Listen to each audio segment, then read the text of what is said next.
Kia ora and welcome to Cinema in Context, where we discuss all things film and the connections between. My name is Jeremy Downing. I'm Sarah Watt. And I'm William Chen. And each month at Cinema in Context, we discuss two films, one current and one retrospective, with some connection. It could be the same actor, the same director, or a similar theme. However, this month, we are doing something a little bit different, which is becoming a little bit of a habit for us at Cinema in Context, but there is good reason. And that is because it is our 4th anniversary. We are 4 years old today. Woo-hoo! And we decided to focus on the 4 best 4th films. So if you sort of did a double take then and you're not quite sure what we mean, well, we're going to explain to you in just a second. Please be warned that the audio quality is not as great as it usually would be, and that is because we are all in our own homes at the moment, in lockdown in Aotearoa. And also, we will be discussing minor spoilers around these films. They're all films that have been out for at least 5 years. And no, apart from one of them. You're right. Sorry, I lie. You're right. Oh, my gosh. They're all films that have been out for at least 1 year. Anyways, let's get into it. William, do you want to start us off with our film that came out last year? Sure, and this is a bit of a cinema in context first. We're actually going back to a movie that we talked about previously, which is Toy Story 4. I know Jeremy and I and our guest for that episode gushed on about how great it was, but Toy Story 4 is basically the continuation of a franchise that actually saw a very, very definitive ending with Toy Story 3. It's Pixar's golden goose, and I guess they wanted to wring some more golden eggs from it. But basically, Woody and friends go on a new adventure and discover what it really means to be, quote, a child's plaything. Brilliant. And I mean, like we said, it was an episode that you and I, William, pieced together. Actually, it was our first virtual episode because we were both all around the world. In fact, Sarah was around the world as well, which is why she couldn't be on the call. But Sarah hadn't seen the film, and she's also going to be discussing it with us for the first time. So I'm looking forward to that. But before we hear specifically about Toy Story 4, Sarah, would you like to introduce our second of our best 4th films? I sure would. So, the 4th Mission Impossible film in the wonderful franchise that derives from the very, very old, somewhat corny but kind of rad TV series is Mission Impossible Ghost Protocol. Directed by Brad Bird, who many will know is the fantastic director of such animated features as The Incredibles. But here doing a rather fantastic live action movie starring the quite incredible Tom Cruise. And we'll talk more about him in a little while. Plot-wise, as seems to be a bit of a theme, the IMF, which I found out is not the International Monetary Fund, but stands for the Impossible Mission Force, I think. It's shut down. Everybody has to go rogue, if you will, except that that's a different one, Rogue Nation. Or watch out, because there might be fallout, although that's a different one as well, because that's Fallout. So in this one, they all have to pretend that they don't exist in order to solve a crime, because they've been disavowed by their government. And it is very thrilling, and we'll talk about it shortly. Excellent. Well, our third of the best of the 4th films, lots of numbers in that sentence, is 2015's Mad Max Fury Road, which is the 4th in the Mad Max series. It's directed by George Miller, which is Mad Max series is his baby. He created his career out of the original Mad Max starring Mel Gibson, but he is not returning as the titular character in this film due to some personal problems in the media and publicly. But we have Tom Hardy, who is taking the role as the sort of limited talking solo agent, and he finds himself captured by a community of people run by a tyrannical leader called Immortan Joe, who is the kind of grotesque leader, and his number one imperator, Furiosa, played by Charlize Theron, she is on a mission to go and get some oil, but actually it's her breaking out the Immortan Joe's bunch of wives. And so, to be all things considered, it's actually Furiosa's film with Mad Max there as a sort of support.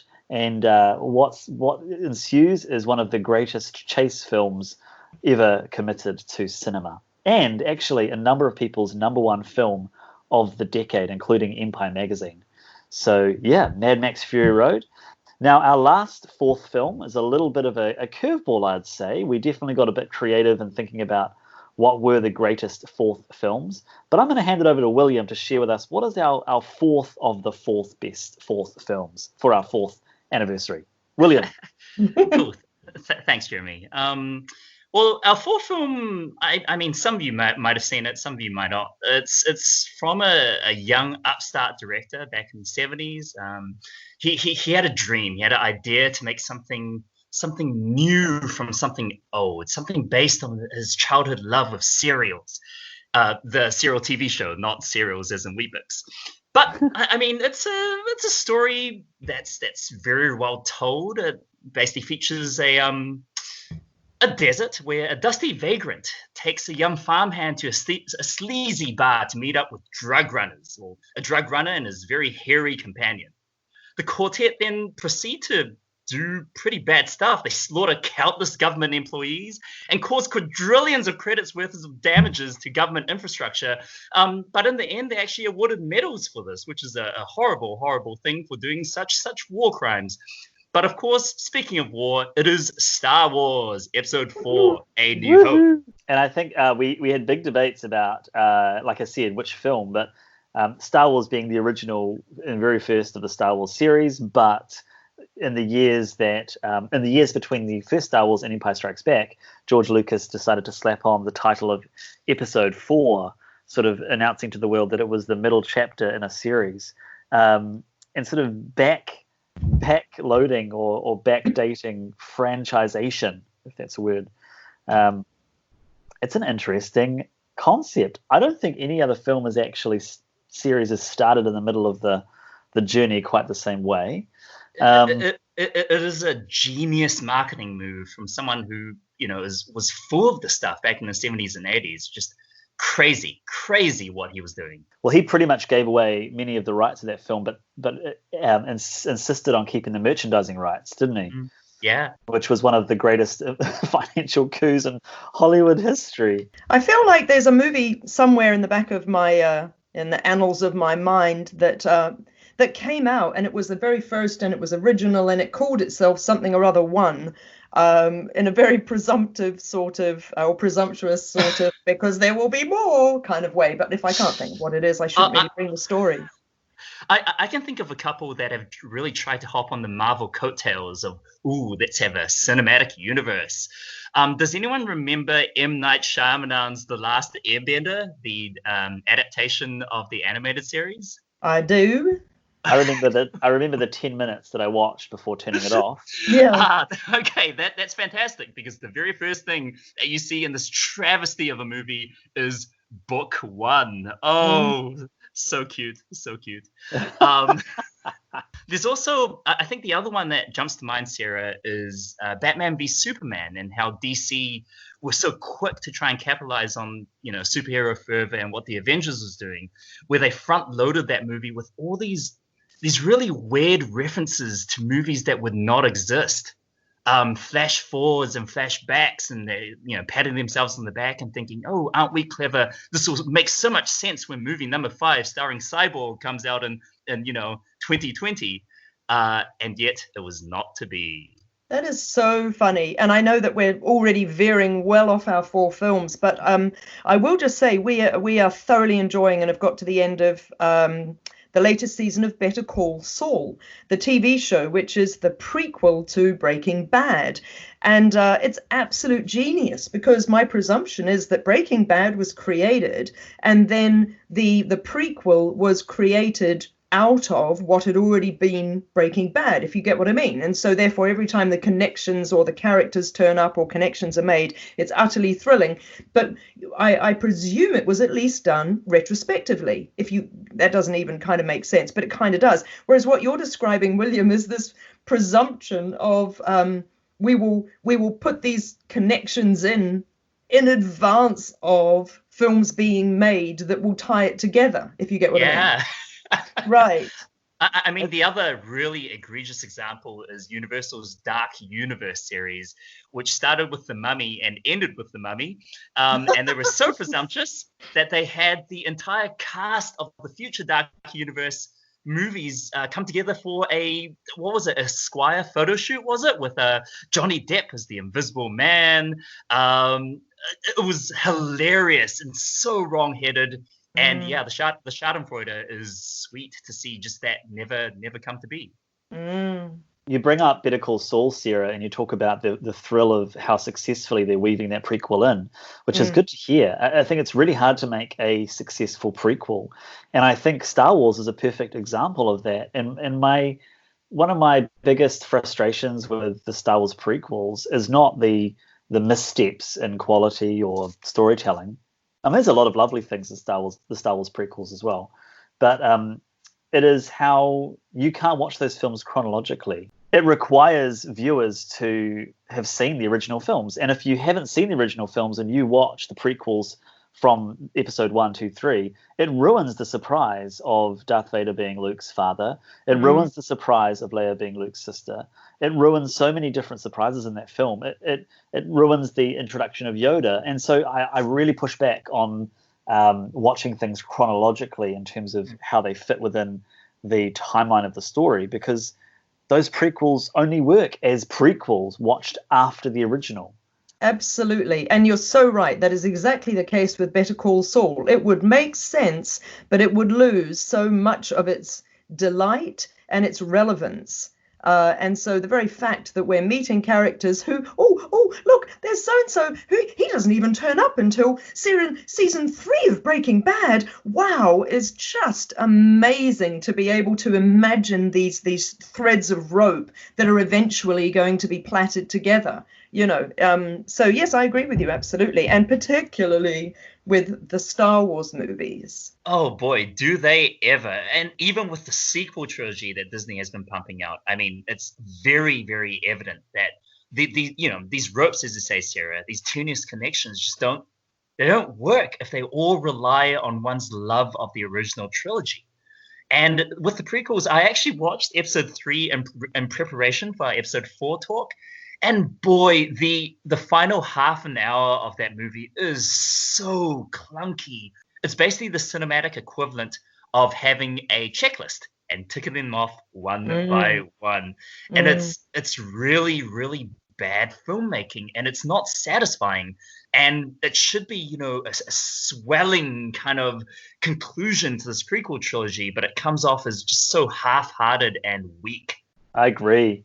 That moment where Yoda, he has that one little fight it's a big fight with the Emperor, and then he's like, we have to go into hiding, and I completely give up. I'm like, what? Like, this is just so fast and frustrating. I tell you what, back to one of your points, William, about cashing in on the sort of the fury of putting together these films. I do want to pivot to Mad Max Fury Road, because I think that's a great example of the opposite of that, where there was a film and an idea that George Miller has had in production for a very long time, and he wrote the script and he drew the cells of the storyboard way back in, I think, the 90s potentially, or at least around 2000 zone, and it wouldn't be made for another 15 years. And my gosh, what a great way to take nobody even cared about Mad Max. I mean, I barely even knew Mad Max, generally. And he took this concept in this franchise that he has a lot of love for, and he created something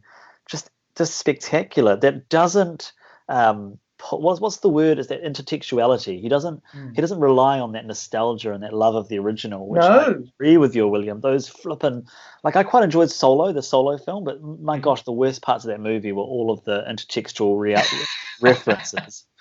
And I also hate, just back to Star Wars, I hated so many things in the latest Star Wars film. It's the only Star Wars film I actually hated when I watched it. I even loved the prequels when they came out.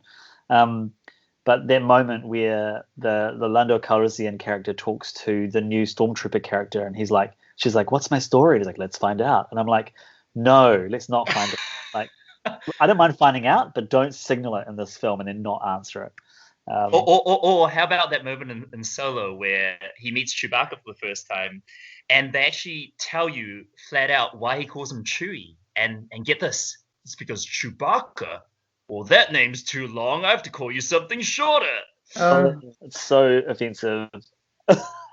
So here's what's really interesting to me about these 4 films that we've chosen, sort of under the not that tenuous premise that they're the 4th in their series, is because we've got an example of a 4th film that actually is far superior to its 3 prequels that simply don't work. And as we know, it came out actually first, and that makes it interesting and groundbreaking in its own right.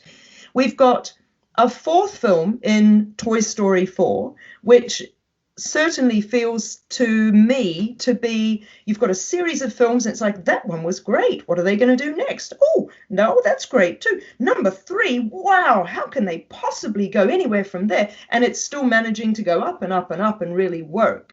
For Mission Impossible Ghost Protocol, it feels to me like we've had 1, 2, and 3. Some of them work better than others. And then all of a sudden, boom, there's like this comeback with number 4, where the film franchise says, we know what we're doing. We're going to really launch this now. And to my mind, has launched it into 4, 5, and 6. And we know that we've got a Mission Impossible 7 coming, God willing, next year, and so on. And it's still on its way up, you know?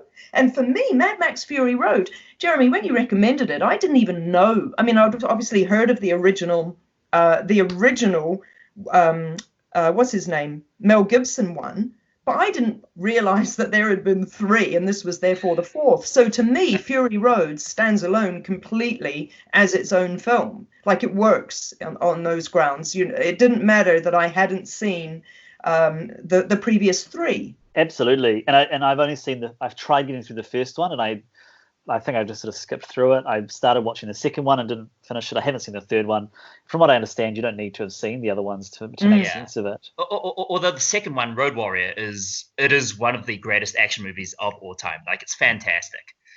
First one is very different. Like, it's not really the Mad Max we know and love. And then the third one is, I mean, there were a whole bunch of production problems. But it does have Tina Turner, has like rockin' music, and it has the Thunderdome. Mm-hmm. Well, let's talk about Ghost Protocol, because I had not seen this film before. And I think before I get into it, because I know William and Sarah, you're wanting to know what I thought of it, there's a few things I need to just preface this with. That is, the original Mission Impossible film from 1996 was one of my favorite films growing up. I loved that film. And the whole tone that Brian De Palma creates, the thriller aspect of it, and the whole way that the team all dies at the start and then Cruise as a solo agent I loved. And I remember my parents saying to me at the time, but they enjoyed it, but they said it was always the team. It was always the team in the TV series. I was like, oh, okay, sweet. The John Woo second one was fine, pretty forgettable. I just remember them pulling off a lot of masks. That was ridiculous. And the doves, the John Woo doves. Come on, the doves. And the bike v bike fight scene. Yeah. And driving through flames. Yeah. So the John Woo, basically, yeah.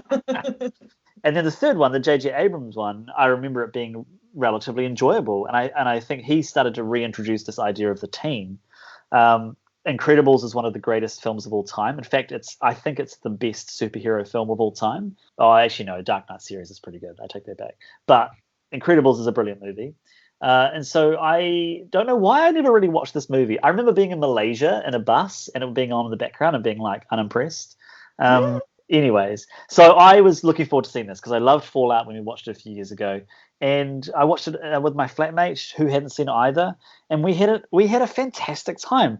It was so great. The first act of the film was brilliant. I absolutely loved the way that it built up the story. The fight in the prison, the raid style fight, was amazing. And then the whole Dubai sequence was astounding. Like that whole sequence, and knowing that some version of Tom Cruise was on that building for real.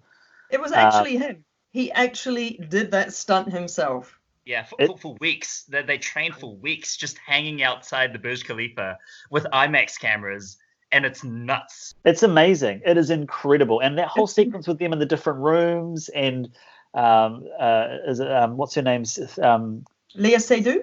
Lea Seydoux. I loved all of that. For me, the third act in Mumbai, I was enamored.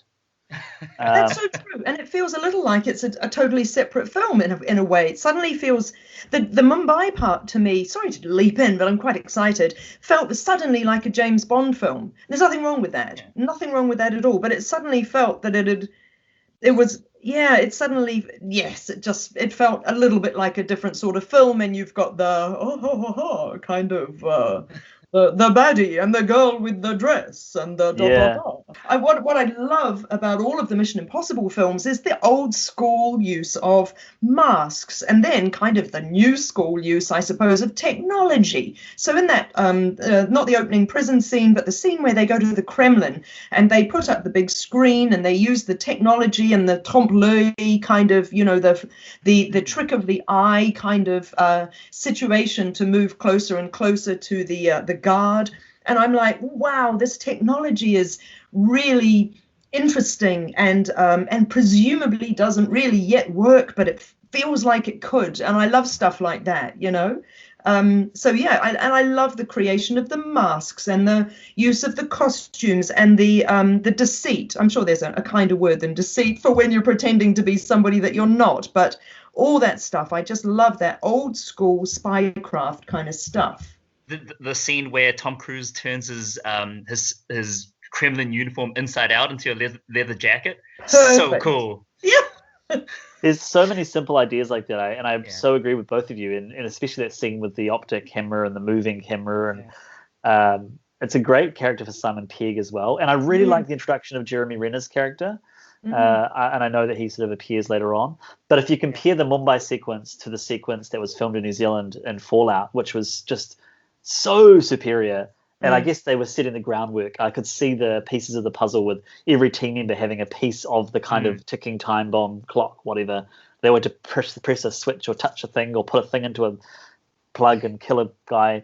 And then I thought back to that experience of Fallout and the way that he was hanging off the cliff and just how they got that so much clearer and stronger. Yeah, I agree with that, Jeremy. I think the problem with with Ghost Protocol is that it just peaks way too early because the Burj Khalifa sequence is just jaw-dropping, and you've never seen anything like that before in IMAX, and you've never seen anything like that since. Well, maybe you have in future Mission Impossible movies.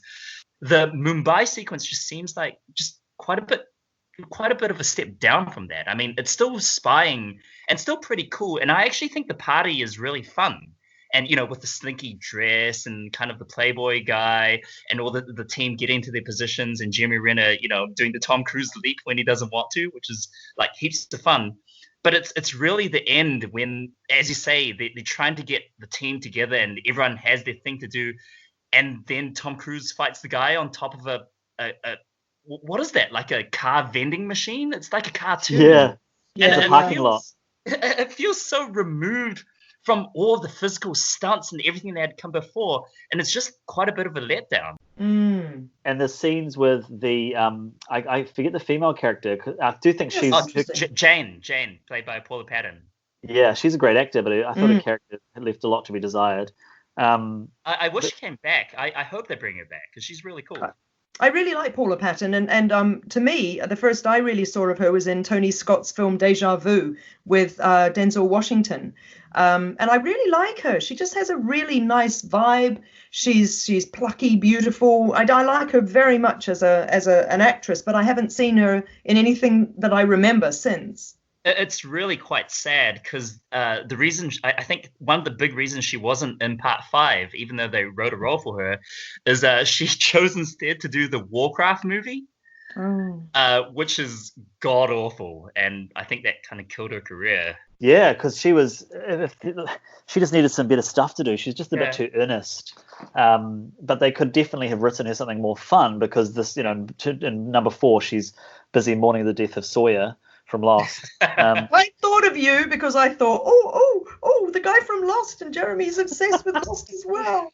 And so I'm really excited now about watching number 5 because I loved 6. Five is awesome. I think you'll have a great time, Jeremy. I think 5. It is a much more complete work than 4, even though 4 has much higher highs. 5, like everything just feels much more of a piece. Oh, cool. Well, I mean, this is a great example of a film re-establishing the tone of the series to what I think could be an incredibly sustainable series. And Sarah and I were talking, William, before we started recording about number 7 and number 8 already in production. It's been put on hold with the recent lockdown and coronavirus pressures, but the fact that they've already got that in production. And I am not a fan of Tom Cruise as a person based on his on just how toxic Scientology is. I'll say that. But I forget that when I'm watching these movies because they're so damn thrilling. And we've said this, I think, in our lengthy, enthusiastic Fallout chat a couple of years ago. I give him all credit for being, by all accounts, and I'm just like you with the Scientology, I totally hear you, but by all accounts on set, he is gracious, he is generous, he is supportive, he is professional, he goes 160% with everything. And I really admire him for his work ethic and his film starness. You know, there are very few people, you know, cliche is there are very few people you call a real film star nowadays. But I do think he is legit a film star. And has proved his acting chops in a variety of roles and can laugh at himself like in Tropic Thunder. So yeah, but absolutely his dedication to performing these stunts. Do you remember when we talked about Fallout? And I'd read the interview where he had said, the reason I do the stunts myself is I want to give the audience their best time. And I want them to believe and know that this is me doing this because it increases the peril and it shows that. And I guess it shows that he's working hard for his audience and for that paycheck, you know, which is really admirable. Yeah, I think not since Jackie Chan has someone really put their butt on the line for the audience's entertainment. The fact that he broke his foot on Fallout only just adds to that narrative, and I fully agree with him. Like I just couldn't get over that Burj Khalifa scene. I was like, he's actually there. That's him, and he's hanging off. And just the thought of that window being taken out was just terrifying. So the interesting thing about Rogue Nation, which is the next one, which we're all going to probably re-enjoy, and Jeremy will watch for the first time, is that one's directed by Christopher McQuarrie. And of course, Chris McQuarrie, as I like to call him, worked with old Tom Cruise in Jack Reacher, and then Rogue Nation, and then Fallout, and is also the director of Missions Impossible's 7 and 8. So that's pretty exciting as well. I rate him very highly as a writer and a director. So that's something to look forward to. Yeah, I'm looking forward to it, and I'm just thinking about parallels to the Harry Potter series, because if you think about number 3, Prisoner of Azkaban, which we've talked about on this podcast before, and Alfonso Cuarón effectively did the J.J. Abrams of that series. He redesigned what Christopher Columbus had set up. He changed the geography of the piece. He changed a whole lot of things in that series that really set it up for the rest of the films to roll out. The David Yates film was one of my least favorites, but there's some nice moments in it. And then really, oh no, am I getting my people confused? Who did the 4th film? David Yates. Which? The 4th of Harry Potter. I think it's not David Yates. David Yates is the one I want to talk about at the end. Yeah, David Yates did the later ones, didn't he? Yeah, so Goblet of Fire was directed by Mike Newell. Mike Newell did the 4th one, which was okay, not my favorite. And then David Yates did the last 4, and he effectively was the creative eye that brought that series together, much like, and now I'm jumping on IMDb as I'm talking to see, much like Christopher McQuarrie that you just talked to, Sarah. There is an element of the director in these series, once the formula has been established, which has taken a few films, it's almost like television, isn't it? It's like we just need somebody to come in and do a great job of producing the best version of this formula, and really it's down to the stars and then the story to be and the action to carry this film. And it's interesting that you say the stars and the story, because Chris McQuarrie, who I knew of in '95 because he wrote The Usual Suspects, but he's an accomplished screenplay writer as well as director. And interestingly, he wrote Valkyrie, which starred Tom Cruise, but he didn't direct it because obviously Brian Yucky Singer did. And he wrote Jack Reacher. He wrote Jack Reacher, starring our mate Tom Cruise. He wrote Edge of Tomorrow, which he didn't direct. And he wrote The Mummy, which Tom Cruise starred in as well. So it's kind of nice when you see that a screenwriter slash director has a recurring relationship with the star. And as we know that Tom Cruise is, pretty controlling in terms of the producers and the way that his films are made. He doesn't just turn up and go, yeah, all right, what do you need me to do? So that, I think, brings its own level of reassurance, doesn't it, that he's working with top class people. Yeah, I agree. And just Edge of Tomorrow, what a brilliant movie. I love that film. Oh, so good. Time and again. It is so rewatchable. No pun intended, but it is so rewatchable. So, yeah. So that's Ghost Protocol. Well, Sarah, I'm really keen to hear from you about your thoughts on Toy Story 4. What did you think? It was absolutely delightful. So, for a bit of context, I saw Toy Story 1 back in the olden days. I may or may not have seen Toy Story 2. I definitely saw and almost cried at the end of Toy Story 3 and thought it was genius, powerful. The story was so on point. The animation was clearly wonderful, but that pathos at the end where you think that all the toys are going to perish was genuinely thrilling. So after Toy Story 3, I thought, well, where on earth, and I rewatched it, incidentally, before seeing Toy Story 4, and I thought, where on earth can they go with this? Because, Andy's gone to college, and I don't think you're going to take your toys to college, but maybe you are. And I was like, well, I just don't even know where they're going to go with this, and how can they possibly top Toy Story 3? Well, they did. Even if you don't say top, they totally met it. Holy mackerel. So, superficially, the animation was unbelievable. I kept thinking, oh my gosh, have they just taken a photo of something incredible and then put these little animated toys in it? And I was like, no, Sarah, this is all legit. The toy store, or the antique store rather, and the playground even, and the the merry-go-roundy, carousel-y, what's that called? Fun fair. Amazing. So even just to look at, absolutely outstanding. But the characterization, the lovely Christina she's not meant to be lovely. The Christina Hendricks doll, Gabby. Oh, amazing! Because what an amazing villain who has this really genuinely sad backstory. And for whom you can feel pathos because she's just not out. She's not just out and out evil like her ventriloquist doll kind of, I thought it was a wonderful film. I was really surprised at how amazing it managed to be. And William, all of your going on about it, how it was amazing, was vindicated, my friend. There you go.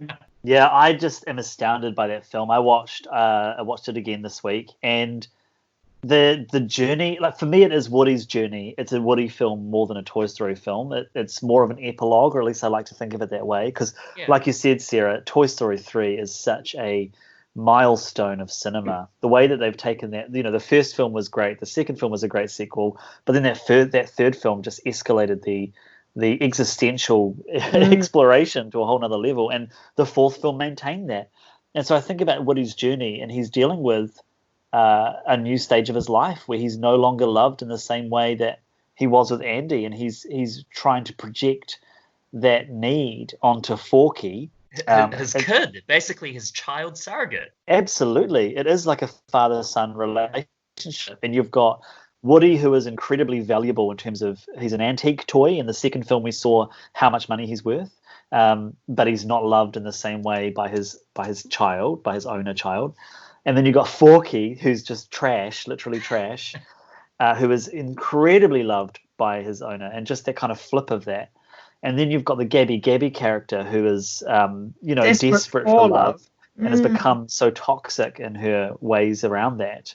And I really love the way they play with her villain role, especially with Lotso and with Stinky Pete from 2 and 3, how she is another archetype of them, but she flips, and it's really lovely.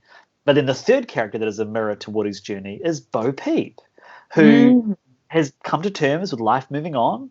And ultimately, she's the version of, at least the logic of this journey, the lesson that Woody needs to learn to move into the next stage of his life. It is such a profoundly mature and universal story. It's relevant for a young child moving from kindergarten to school, and it's relevant for an elderly person who's recently lost their loved one. Like it's pretty impressive. And she's an outstanding, strong female character. And the fact that right at the end, so spoiler, whatever, I say to my husband, oh, they better not kiss, And of course they don't kiss, because this is a children's animated film and it's not necessary, and it isn't that kind of relationship.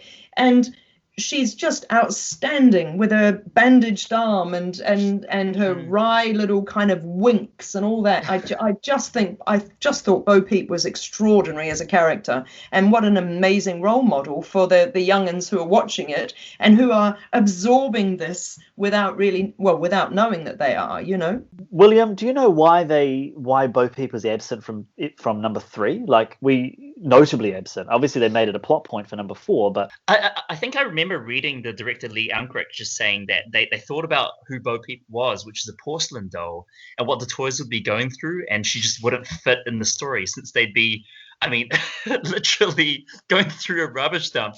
But it's really cool that they made her fragility kind of a plot point for the 4th one, because it does matter, but it kind of informs the viewer as to who she is. That's a good point about the broken. I hadn't really thought about the broken arm and her being actually sort of a porcelain statue and not something malleable or whatever. So, yeah. It's quite impressive. I had never really made that connection of that amazing moment that we both alluded to in that burning trash dumpster, which I think everybody thought they were going to die.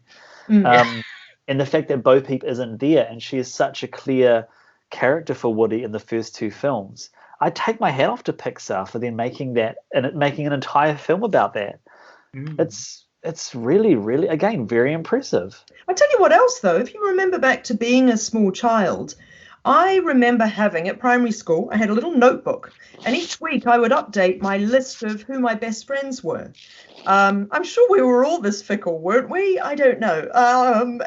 But basically, there were people, there were people you want to play with and you would die for one week, and then 2 weeks later, I'm not really friends with that person so much anymore. I'm friends with so-and-so now. And I wonder whether, on a slightly meta level, Bo Peep stepping back or being pushed back or whatever for episode 3, kind of mimics that whole childhood experience of, well, you loved someone desperately at one point, but they're not your top friend at the moment, but then they might come back later and be your top friend again when you're a bit older, because that connection that you had in the originally was actually quite significant. Quite possibly. I hear you, but equally it's still a film about characters, isn't it? And she disappears. I feel like in number 3 there's an allusion to her. Woody sort of looks downcast at one point when Bo's name is mentioned. Am I remembering correctly? Yeah, that's right. When they talk about the toys they lost along the way. Well, talking about strong female characters, I do want to come back to Mad Max and back to Charlize Theron's character, because I think that performance is one of my favorite of her performances. It's so visceral, her whole journey. And that whole film is a feminist statement. I think when that first came out, Sarah, we sort of had some disagreements about that, didn't we? And you took issue to the fact that there was a crew of sort of beautiful women all half naked in the desert. Apart from, is it Zoe Kravitz?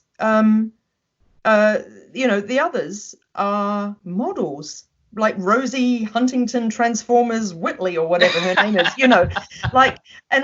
so that's exactly right. And I think, would you believe I did love the film initially, and I gave it 4.5 stars, and I really appreciated it for what it was. But I objected just, to those women being wrapped in loincloths and being these sort of giraffe-legged gammon waif-like beauties. Although I totally get it on every level as to why that works.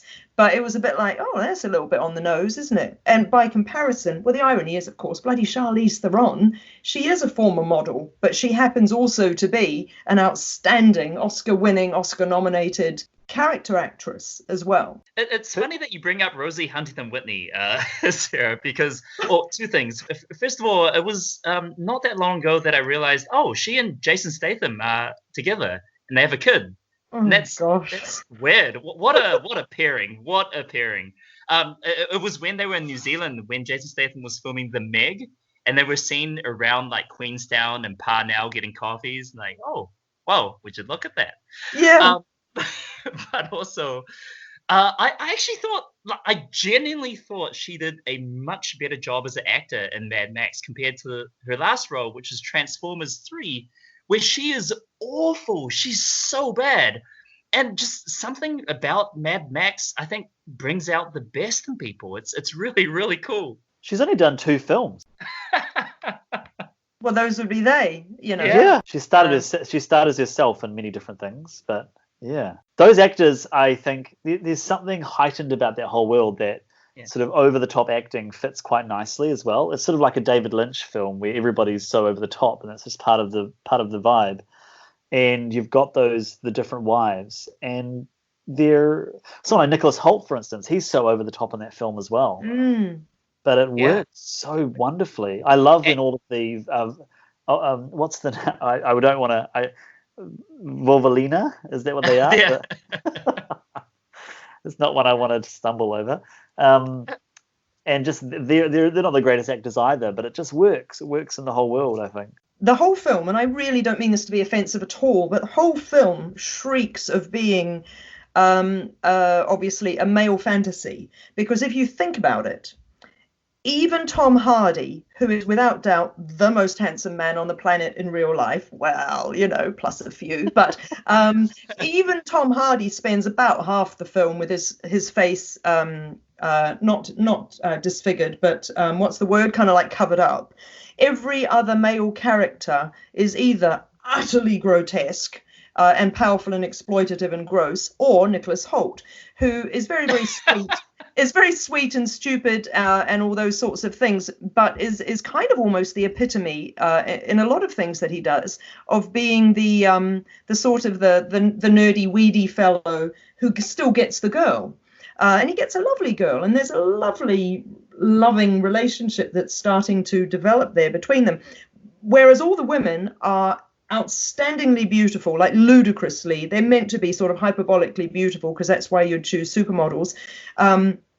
And Charlize Theron, who is very, very beautiful and still slender and powerful and all those things. So do you see what I mean? It's kind of like, and plot-wise, we'll drive one way and we'll drive back.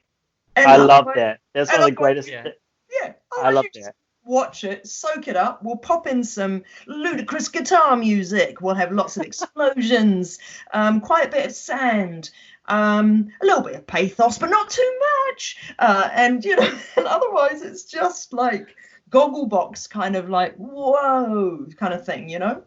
Yeah, I mean, I do agree with you in terms of the way that it's the male fantasy and the male gaze. It is very much a male gaze film. I will add a little complication in that you do have in the second or the third act of this film the Vulvalina, who are not, you know, supermodels half naked. True.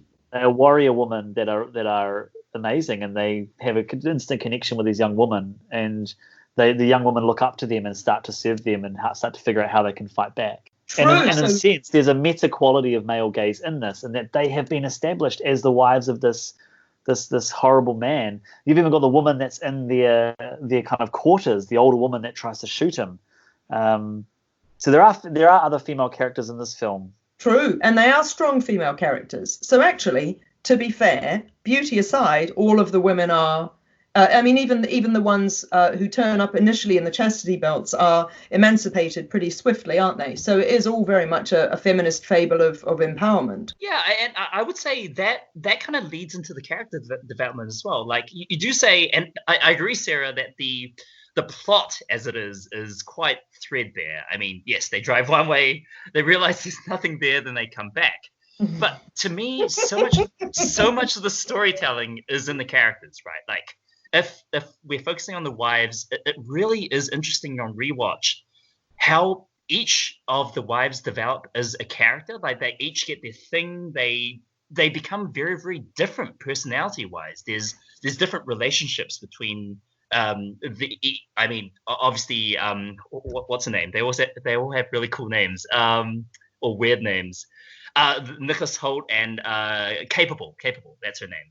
And then there's the Zoe Kravitz as is she called Toast? Yeah, Toast the Knowing. Toast Nice. And how she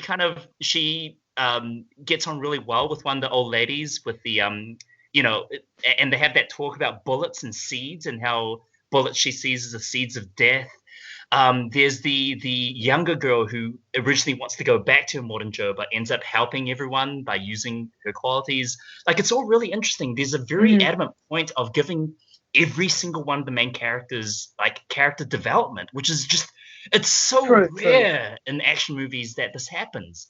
And of course, we've talked about Nicholas Hoult already, but to me, like, he has the character arc in the movie. How his entire arc of redemption takes place, and it's never forced. It's very, very casual in a way. But when, at the end, when he's staring at the team and when he's staring at Capable and he says, "Witness me," and it means something completely different from when he first says, "Witness me." That is such a powerful moment for me.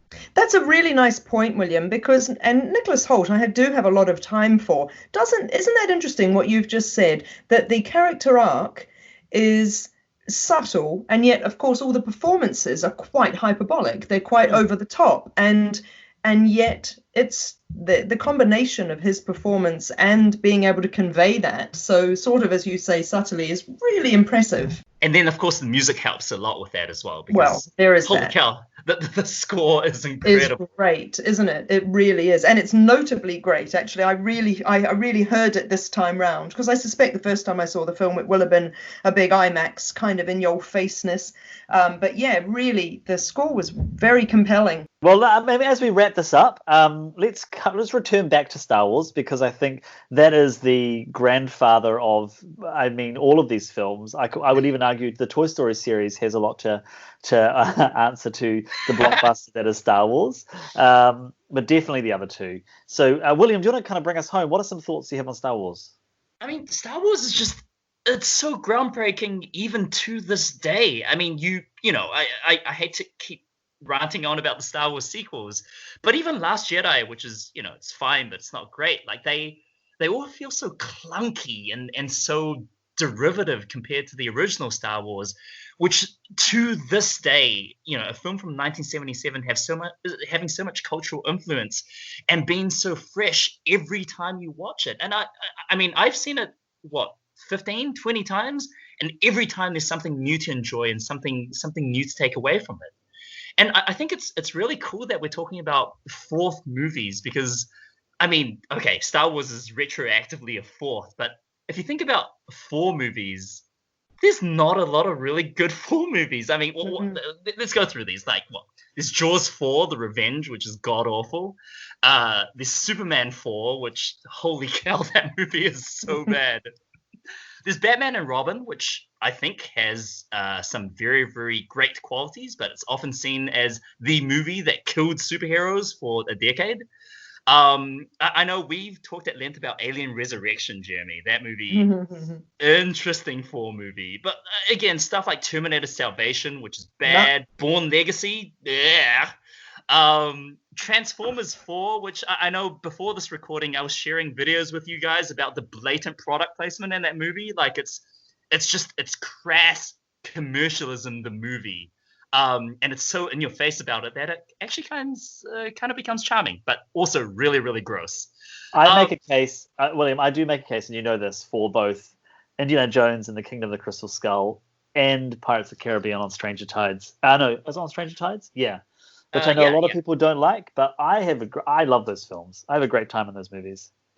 Even Indiana Jones, that movie made me so sad when I saw it in 2005. Jeremy, to paraphrase the talented Mr. Ripley, you love everything. I will say, I enjoyed Pirates 5 a heck of a lot more than Pirates 4. I'll tell you that. Oh, really? Oh, yeah. No. No, let's wrap this up. I kind of just want to say that I think it's great that there are 4 movies out there that are legitimately great, and also that I think Star Wars is really just that once in a generation masterpiece that, George Lucas, I think, is a visionary and a genius, and it's it's sad, really, really sad that later on in his career, he just ran out of no men and started surrounding himself with people who agreed with his every decision and failed to rein him in, when I think the prequels could have been really, really fantastic if, he had the people around him, a support network, which kind of reined in his worst qualities. But that being said, Star Wars Episode 4, A New Hope, is just amazing. Excellent. Well, thank you for listening to another episode of Cinema in Context. If you enjoyed our podcast, then please share it with your film-loving friends.